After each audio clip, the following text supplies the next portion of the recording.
Nagkagusto ko sa bag-ong asawa ni Papa. Maayong adlaw kanimo DJ Sam ug sa imuhang mga viewers.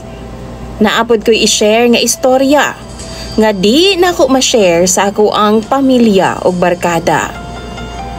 Tawagan na lang di ay ko sa pangalang Maki. 27 anyos ko DJ Sam. Nag-inusara ra kong anak. Elementary pa lang ko DJ Sam namatay na ang akong mama tungod sa sakit.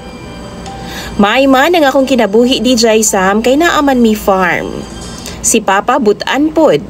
Iyahagid kong giatiman. Gipalangga o gihatag niya ang tanan kutob sa iyahang makaya. Dihang namatay si Mama DJ Sam, wa na gyud mag-uyab-uyab pa si Papa.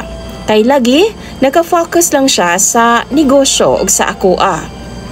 Last year lang DJ Sam, nakakita si Papa og babae nga naghatag sa iyaha og kalipay.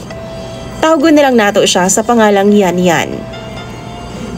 Sa tinuod lang DJ Sam, happy pud ko. Kay lagi, dugay naman nga uwa si Mama.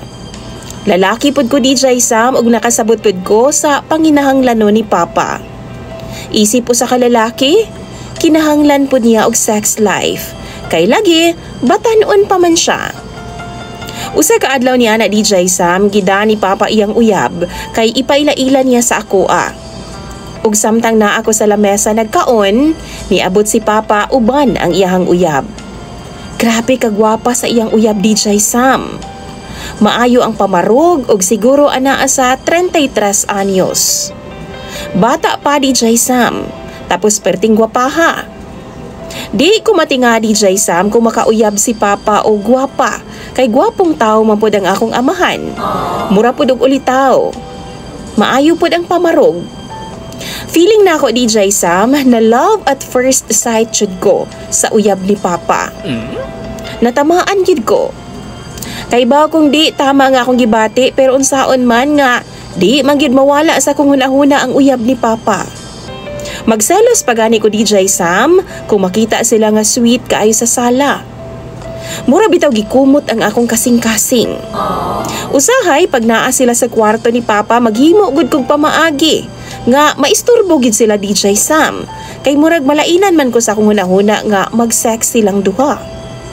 Pero na-realize na ko DJ Sam nga di gyud tama ang akong gibuhat.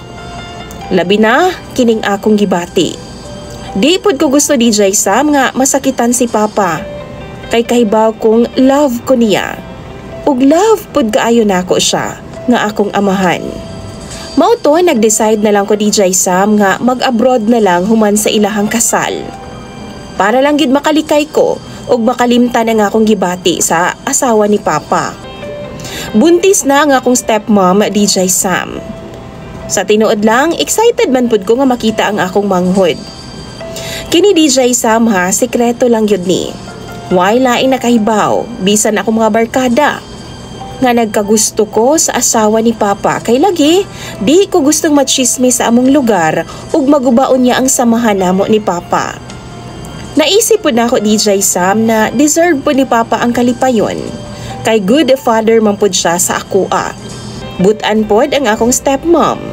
Mao nang pasalamat na lang gid ko sa Ginoo nga gilikay mi niya sa tukso. Napugnan nako ang tanan. Mao to DJ Sam ang akong istorya ug diri na lang kutob ang akong sulat. Salamat kaayo sa tanan ug malipayong adlaw diha kaninyo.